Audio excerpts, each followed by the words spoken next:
말씀은 요한복음 13장 21절에서 38절까지 말씀인데요. 그 중에서 우리가 26절부터 30절까지만 함께 교독하겠습니다. 요한복음 13장 26절에서 30절까지만 한 절씩 교독하겠습니다.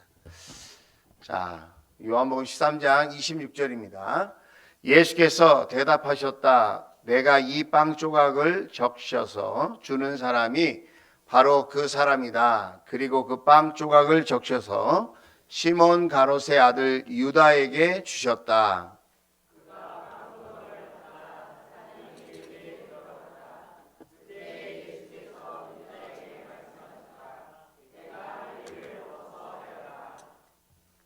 그러나 거기 앉아있는 사람들 가운데서 아무도 예수께서 그에게 무슨 뜻으로 그런 말씀을 하셨는지를 알지 못하였다.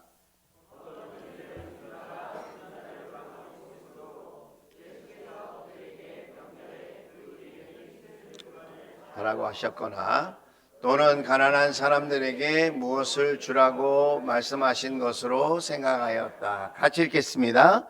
유다는 그 빵 조각을 받고 나서 곧 나갔다. 때는 밤이었다. 아멘. 오늘 우리가 함께 교독한 말씀을 근거로 해서 끝까지 기회를 주시는 사랑, 끝까지 기회를 주시는 사랑, 이런 제목으로 함께 은혜를 나누고 싶습니다. 하나님의 말씀은 감상용이 아니고 실천용이다 그랬죠. 한번 따라서 하겠습니다. 하나님의 말씀은 감상용이 아니요 실천용입니다. 할렐루야.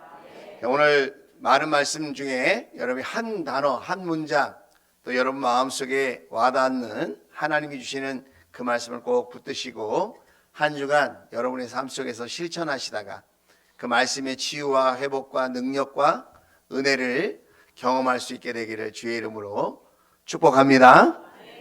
자, 다시 한번 따라서 하겠습니다. 끝까지 기회를 주시는 사랑. 자, 인생은 무엇으로 사는가? 이런 책 제목이 있더라고요. 읽어보신 적이 있으신가요? 꽤 유명한 사람이 쓴 책인데 답은 뭘까요? 돈으로 산다, 명예로 산다, 맛있는 음식으로 산다, 좋은 집으로 산다. 답은 여러분 잘 아시죠? 사랑입니다. 사람은 인생을 무엇으로 사는가? 사랑으로 산다는 거예요. 자, 그러면 신앙생활은 어떻게 하는 걸까요? 지식으로 하는 걸까요? 능력으로 하는 걸까요? 신앙생활은 어떻게 하는 걸까요? 신앙생활도 사랑으로 하는 겁니다. 여러분, 하나님에 대한 설명 가운데 아주 유명한 말이 있죠. 하나님은 사랑이시라. 하나님이 어떤 분이야? 라고 누군가 물어본다면 하나님은 사랑이시라고 우리가 말할 수 있어야 한다는 거예요. 자, 그러면 예수님은 어떤 분이실까요?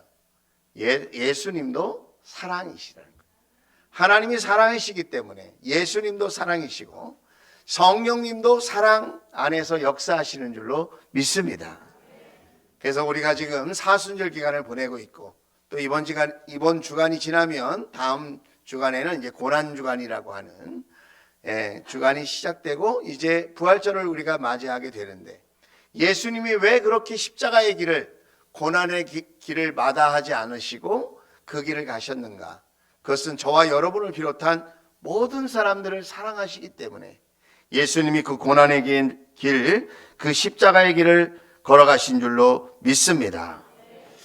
여러분 명절이 되면 특별한 음식을 먹죠. 자, 설날이 되면 특별히 먹는 음식이 있어요. 그게 뭘까요? 떡국을 먹죠. 그렇죠. 추석 때는 뭘 먹죠? 송편을 먹죠. 자, 6월절에는 뭘 먹을까요? 오늘 6월절 잔치 자리가 벌어졌습니다. 예수님과 제자들이 지금 즐거운 절기를 맞이했어요. 6월절 절기는 이스라엘의 잔칫날이에요. 마치 설날과 추석과 같은 날이죠. 그 특별한 음식을 먹는데 떡이 아니라 빵과 포도주를 먹는 거예요. 예, 개역개정 옛날 성경에는 떡이라고 그러는데 이스라엘 사람들은 떡을 안 먹습니다. 예, 빵이에요, 빵. 빵과 포도주, 그 양고기, 그 다음에 쓴나물 이런 걸 먹어요. 자, 예수님이 그렇게 제자들과 함께 잔치를 지금 만찬을 지금 벌이고 계십니다. 예수님의 제자가 몇 명이었을까요? 너무 잘 알죠. 우리가 12명. 12명과 예수님이 지금 그렇게 인류 역사상 가장 신비롭고 가장 슬픈 잔치를 지금 하고 있는 거예요. 그걸 우리가 다른 말로 최후의 만찬이다 이렇게 이야기합니다. 여러분 들어보셨죠? 이런 비슷한 그림도 여러분 많이 보셨을 것입니다.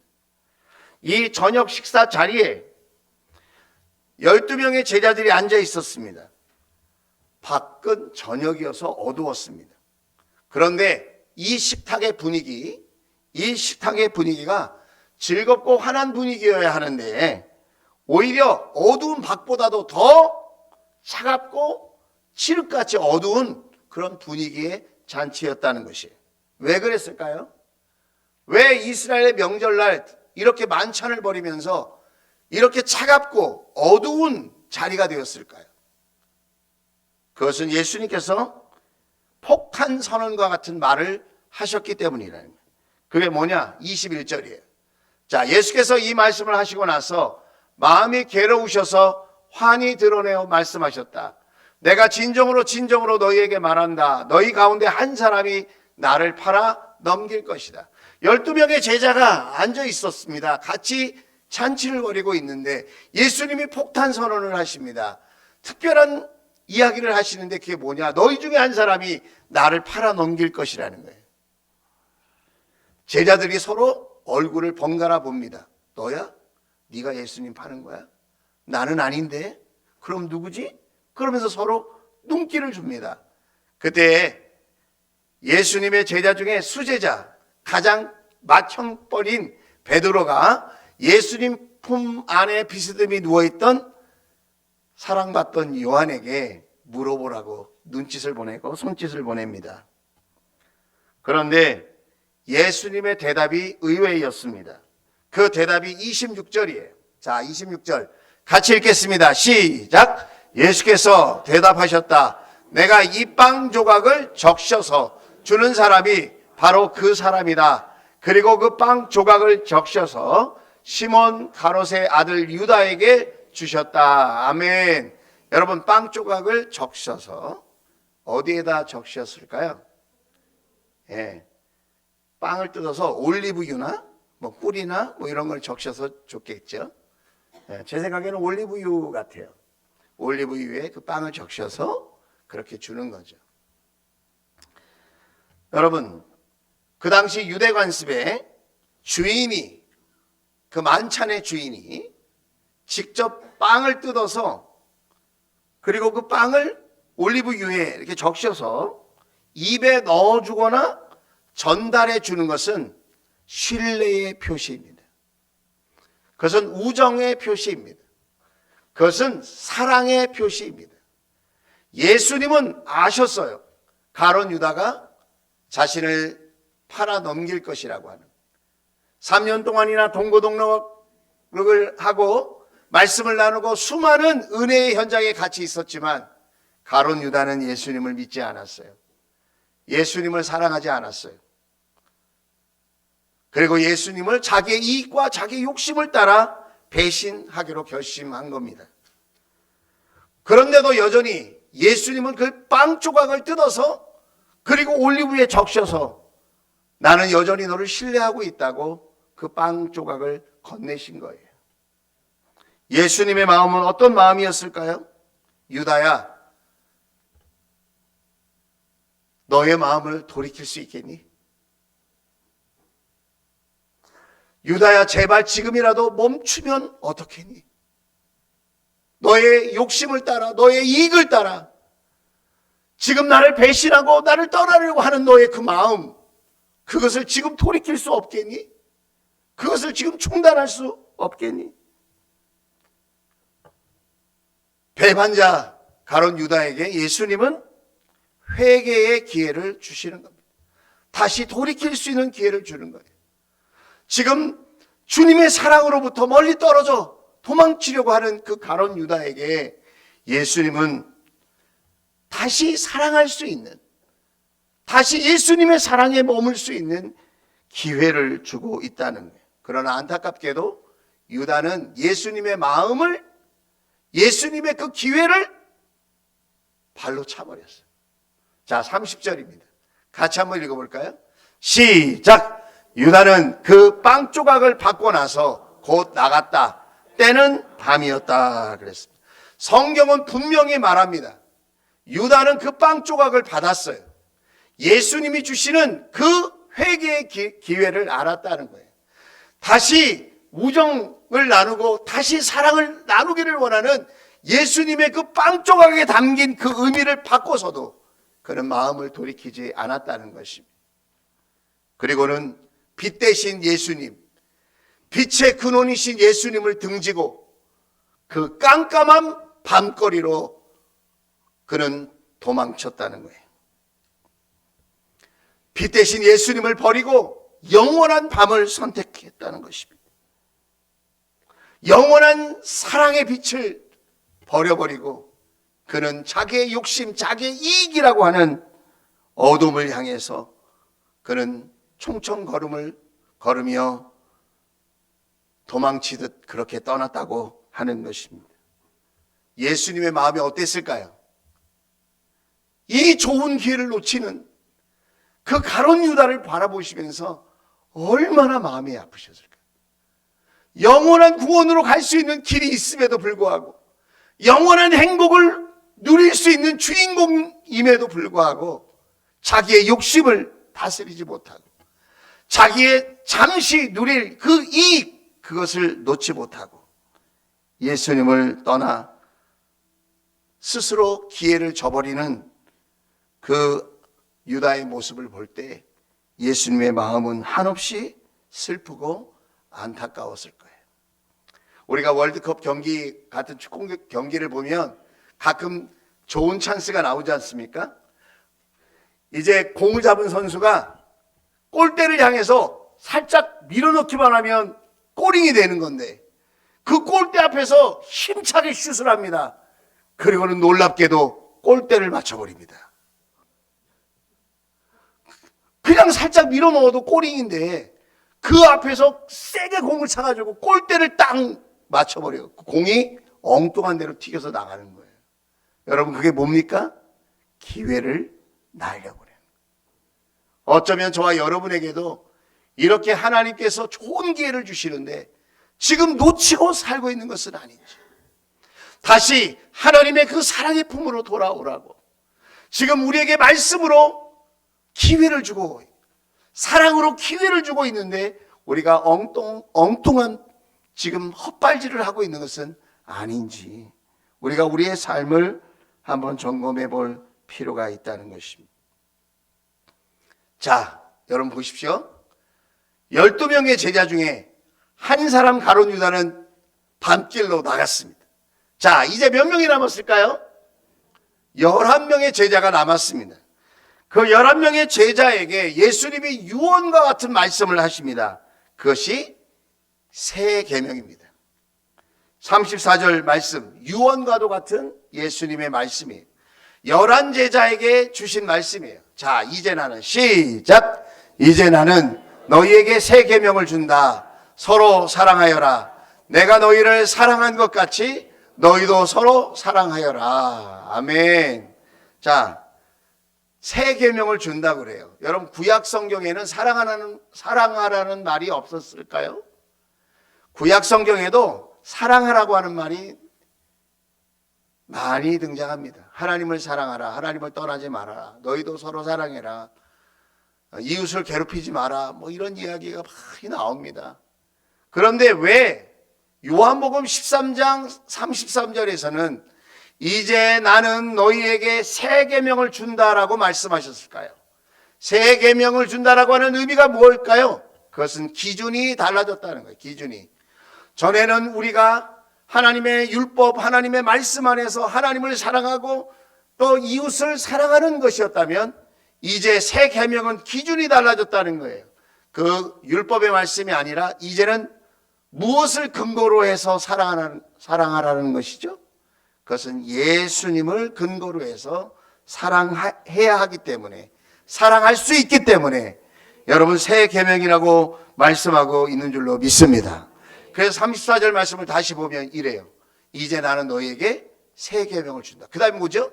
서로 사랑하여라. 그 다음 말씀이 내가 너희를 사랑한 것 같이. 자, 내가 너희를 사랑한 것 같이가 무슨 뜻일까요? 나를 배신하는 가룟 유다까지, 나를 배신하고 자기의 욕심, 자기의 이익을 위해서 예수님을 버리고 예수님을 팔아넘길 가룟 유다까지 끝까지 기회를 주시고 사랑하셨던 예수님처럼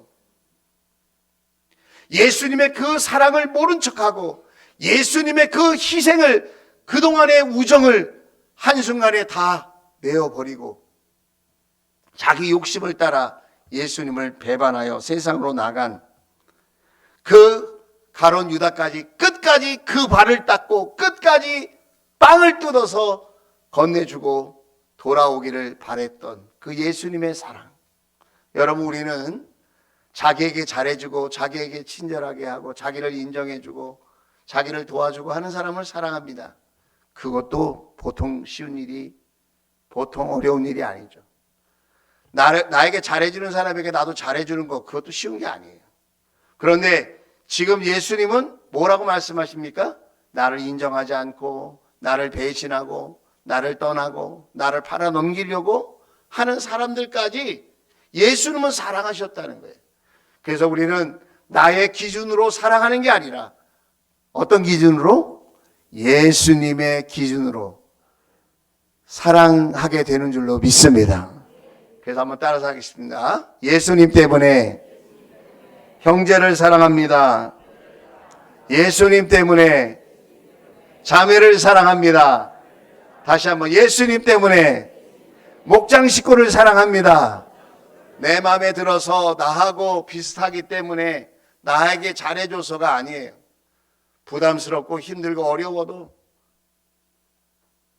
예수님 때문에, 예수님이 만나게 하셨기 때문에, 예수님께서 허락하신 관계이기 때문에, 우리는 예수님 때문에, 여러분, 그럼에도 불구하고, 그래도 나를 인정해 주지 않아도, 나를 어렵게 해도, 나를 배신해도 우리는 예수님 때문에 사랑하게 되는 줄로 믿습니다.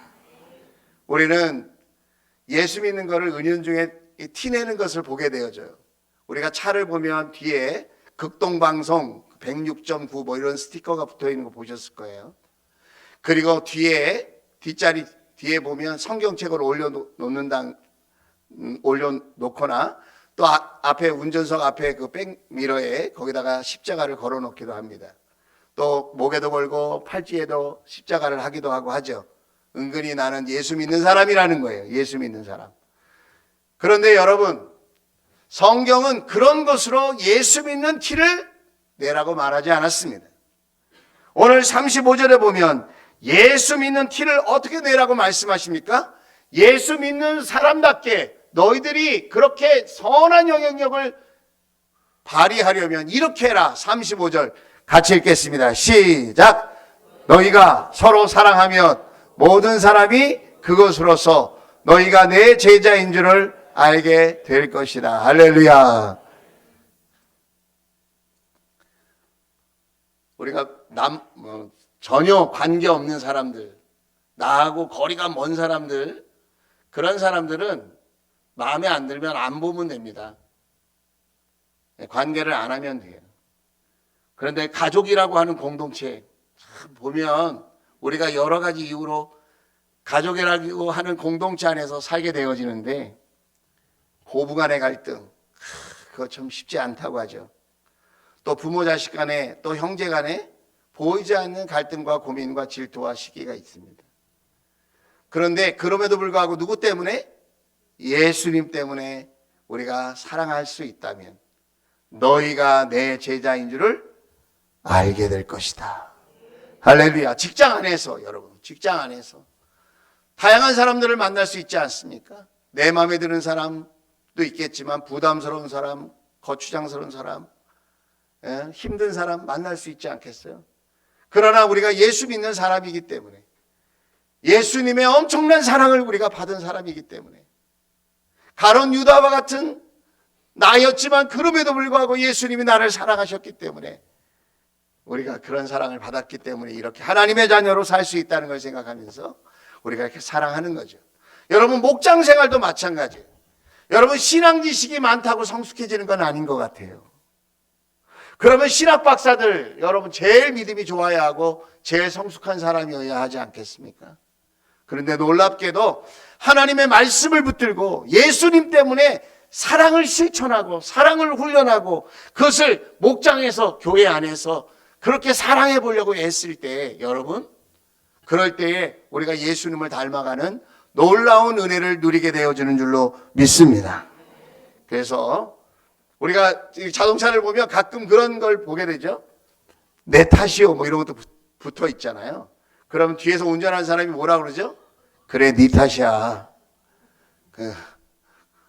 그렇게 얼마든지 그런 것들을 우리가 이야기하면서 살아갈 수 있는데, 우리가 그런 스티커나 그런 구호나 그런 액세서리나 이것으로 티를 내려고 하지 말고, 우리가 서로 사랑하는 마음으로 예수님 때문에 사랑의 흔적을 남기는 저와 여러분 될 수 있기를 주의 이름으로 축원을 드립니다. 이제 마지막으로 37절입니다. 자, 37절 같이 한번 읽어볼까요? 시작.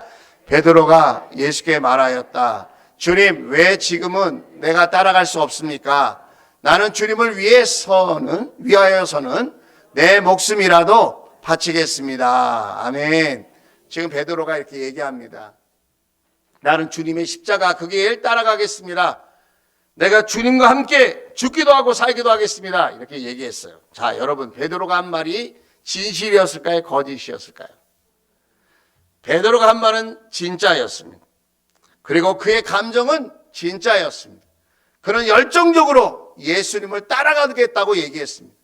주님을 위하여서는 내 목숨이라도 바치겠다고 하는 그 말은 진심이 담긴 말이었습니다.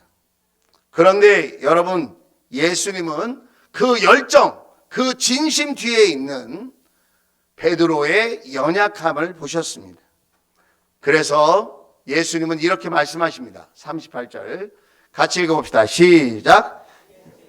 대답하셨다. 내가 나를 위하여 내 목숨이라도 바치겠다는 말이냐? 내가 진정으로 너희에게 말한다. 닭이 울기 전에 너는 3번 나를 모른다고 할 것이다. 아멘. 저는 이 말씀을 처음 대할 때 예수님께서 베드로를 야단치는 것으로 생각했습니다. 베드로에 대해서 예수님께서 혼낸다고 생각했습니다. 그런데 이 말은 예수님을 야단치거나 혼내거나 저주하는 말씀이 아닙니다. 이 말씀은 베드로에게 미래의 기회를 주시겠다는 말씀입니다. 너의 진심, 너의 열정으로도 하지 못할 너의 연약함이 있다는 거예요. 여러분, 우리도 가끔 큰 소리를 내기도 합니다. 우리도 가끔 진심으로 이런저런 고백을 주님께 드리기도 합니다.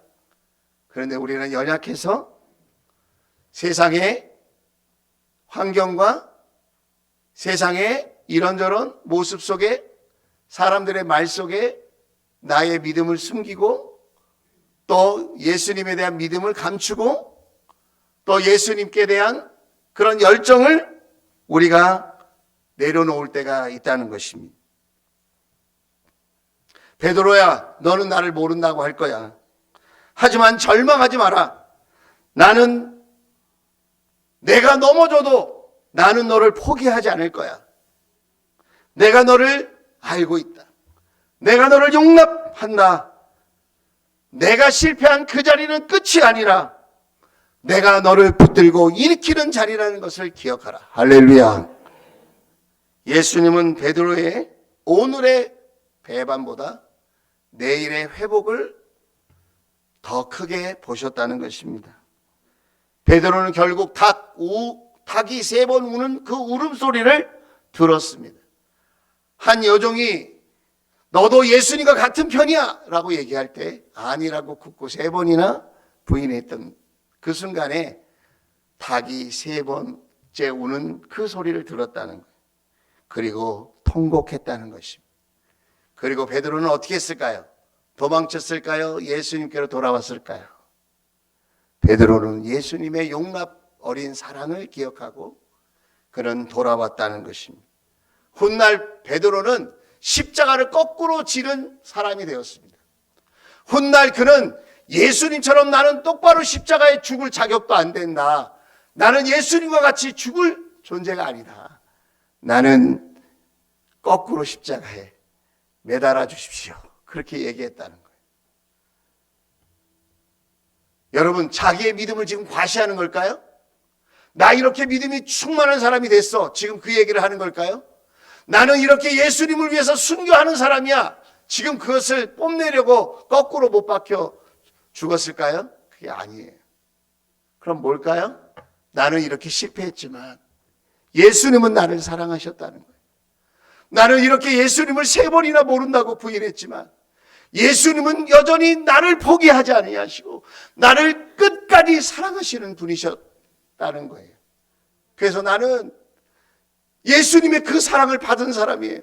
나는 예수님의 그 용서의 사랑, 관용의 사랑, 끝까지 기회를 주시는 사랑, 나의 미래를 복되게 하시기 위해서 나를 포기하지 않으셨던 그 예수님의 사랑, 난 그 사랑을 받은 사람이기 때문에 나는 결코 예수님과 똑같아질 수 없습니다. 나를 십자가에 거꾸로 매달아 주십시오. 그는 예수님의 사랑을 알고 믿고 경험한 사랑이었기 때문에 그는 그렇게 십자가에 거꾸로 매달아 순교하는 최고의 사랑 고백꾼이 되었다는 것입니다. 여러분, 가만히 보니까 내 안에도 가룟 유다가 있더라고요. 내 안에도 나의 욕심을 위해서.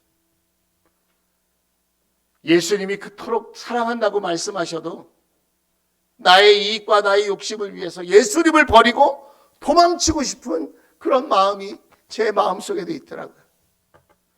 때로는 큰 소리도 치고 때로는 예수님을 사랑한다고 말도 하지만 여전히 세상 앞에 비겁한 베드로 같은 마음이 제 마음속에도 있더라고요. 여러분은 어떠십니까?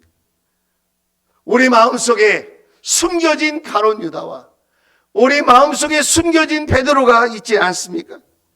그럼에도 불구하고 그 모든 상황을 아시는 우리 예수님께서 끝까지 기회를 주시며 우리에게 말씀하십니다. 사랑하는 아들아, 내가 너를 끝까지 버리지 않을 것이다.